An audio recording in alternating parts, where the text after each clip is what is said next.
Welcome to this healing channel all of you.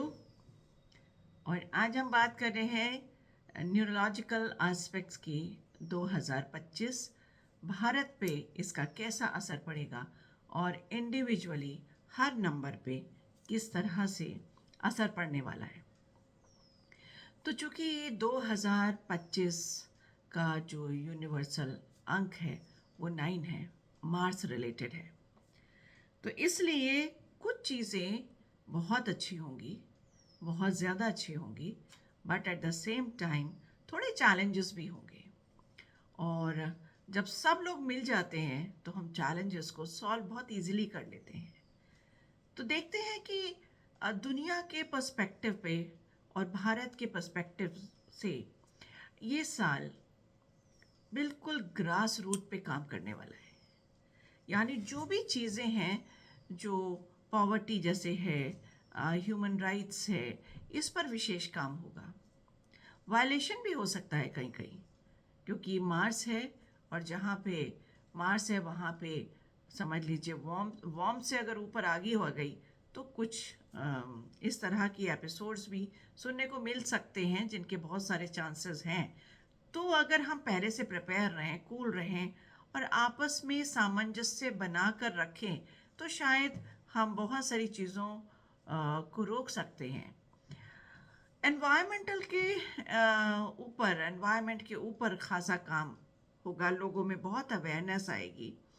और defence sector में भी हमारे भारत में थोड़ा सा इम्प्रूवमेंट ज़्यादा होगा। मैनेजमेंट है, एडमिनिस्ट्रेशन में भी बहुत सारे चेंजेस आएंगे। और ग्लोबल कोऑपरेशन ज़रूर मिलने वाला है भारत को। कौन सी फील्ड्स में मिल सकता है? वो है कि जो भी चैलेंजेस रिलेटेड टू एनवायरनमेंट है, खास करके ग्लोबल वार्मिंग जो बहुत तेज़ी से उभर रही है, उस पर काफ़ी कोऑपरेशन भारत को मिलेगा। और कई तरीके की ऐसी चीज़ें बनेगी जिसमें हम अपनी मदर अर्थ को सेव कर पाएँ। यानी इस तरह के प्रोडक्शंस भी आएंगे जो कि हानिकारक ना हो। जैसे कि देखिए, पॉलीथीन पे बैन लगा है, लेकिन फिर भी पूर्णतः बैन नहीं लगा है और वो काफ़ी हार्मफुल है। लेकिन जो अब चीज़ें उभरेंगी वो ऐसी उभरेंगी, ऐसे प्रोडक्ट्स आएंगे जो पृथ्वी को नुकसान ना पहुंचाए। यानी इस बात पर जोर रहेगा इस साल।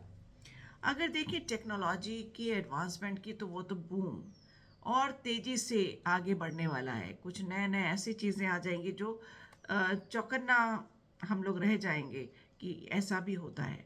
तो टेक्नोलॉजिकल एडवांसमेंट बहुत ज़्यादा होने जा रहा है।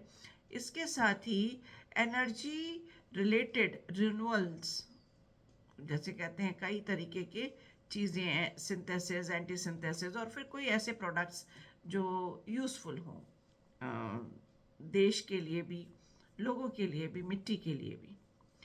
हेल्थ केयर में भी अच्छा खासा बूम आएगा। और जो सबसे बड़ा बूम आएगा वो आएगा फिलांथ्रॉपी, यानी काइंडनेस।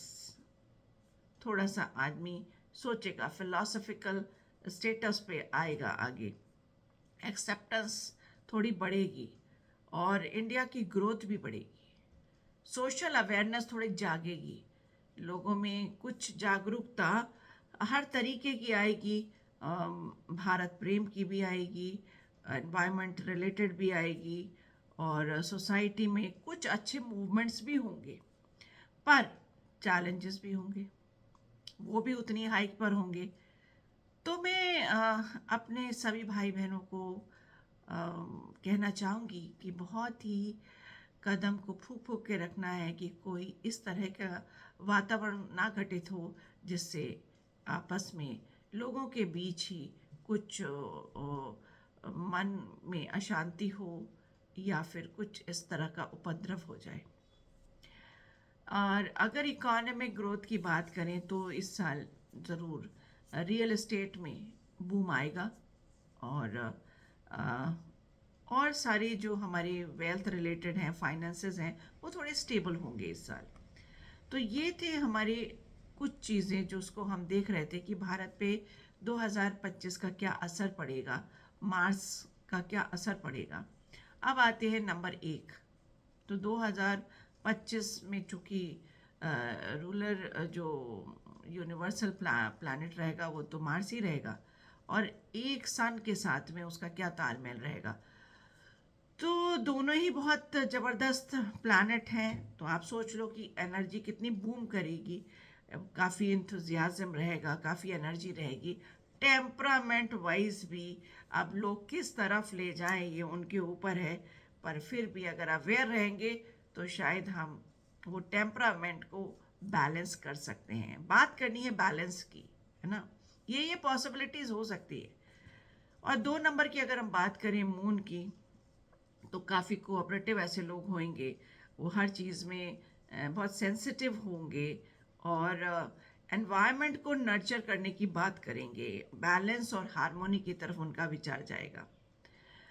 नंबर 3 जिनका भी बर्थ रहेगा, हाँ, वो जैसे रेडिक्स नंबर है ये, है ना, कोई भी जोड़ जो नंबर 3 पर आता है, तो वो बड़ा ऑप्टिमिस्टिक रहेगा।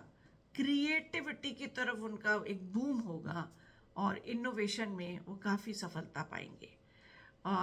बहुत ज़्यादा एनर्जी में भरे रहेंगे, एंथुजियाज़म उनके अंदर होगा कुछ कर गुजरने का। नंबर 4 जो होंगे वो थोड़ा सा हार्ड वर्किंग होंगे, इंटेलिजेंट होंगे, जो कि हमेशा हैं, और उनकी एक विल भी इसी तरीके की डेडिकेटेड कोई वर्क को वो चुनेंगे, और उसमें उनका डेडिकेटेड वर्क होगा काफ़ी, और जो भी उनके गोल्स होंगे वो उनको मिलेंगे इस साल, अगर उनका काम बहुत ही डेडिकेटेड रहा। कुछ में फियर के एस्पेक्ट्स दिख सकते हैं। नंबर 5 को अगर हम देखें तो काफ़ी एनर्जेटिक, और बहुत सारी चीज़ों को अडाप्ट करेंगे, यानी एक्सेप्टेंस में आएंगे। एडवेंचरस भी होंगे, और नई जगह खोजने की कोशिश करेंगे घूमने के लिए। तो उनको जो 5 नंबर वाले हैं उनको बहुत ज़्यादा रूटीन पसंद नहीं आएगा, बहुत ज़्यादा डिसिप्लिन पसंद नहीं आएगा, घूमना फिरना पसंद करेंगे, एक जगह पे वो स्टक नहीं होना चाहेंगे। ऐसा इस साल होने वाला है। नंबर 6 को अगर हम देखें तो वो बहुत केयरिंग और कंपैशनेट होंगे, एक बहुत स्ट्रॉन्ग सेंस इनके अंदर आएगा, एक अच्छे से अंडरस्टैंड करेंगे दूसरे के इमोशन को, और वैल्यू करेंगे रिलेशनशिप की। एक टीम वर्क में ये काम करना पसंद करेंगे, और यूनिटी में रहना और यूनिटी की बातें ये करेंगे। अगर हम 7 नंबर की देखें तो 7 नंबर जो है वो बहुत ही ज़्यादा इनक्विजिटिव होंगे, बहुत ज़्यादा वो ढूंढना चाहेंगे, चीज़ों को जानना चाहेंगे, क्यूरियस होंगे, और बहुत बारीक से चीज़ों को गहनता से वो बिनना चाहेंगे एक दूसरे में, और इसी में वो अपना खासा टाइम बिताना चाहेंगे। नॉलेज और विजडम में वो काम अपग्रेड होंगे, और एनलाइटमेंट की तरफ चलेंगे, यानी स्पिरिचुअल जर्नी में थोड़ा कदम रखेंगे आगे की तरफ। नंबर 8 की अगर हम बात करें तो एक स्ट्रॉन्ग सेंस उनके अंदर रहेगा, जो कुछ कर गुजरने का होगा, उनका एक पर्पस होगा, और एक लीडरशिप अथॉरिटी की तरफ वो बढ़ेंगे। नंबर 8 उनका जो डिज़ायर है वो कुछ कुछ करने का है और उसको पाने का है, और इनका कंट्रीब्यूशन एनवायरनमेंट के प्रति जागरूकता का भी रहेगा। कुछ तो ये ऐसा करेंगे जो एनवायरनमेंट और धरती से जुड़े रहें। और नंबर 9 बहुत ही ज़्यादा ह्यूमैनिटेरियन, कुछ ऐसे काम जो कि सोसाइटी के लिए अच्छे हों, एनवायरनमेंट के लिए अच्छे हों, है ना, इकोलॉजिकल सिस्टम के लिए अच्छे हों, इस तरह का इनका एक भाव रहेगा।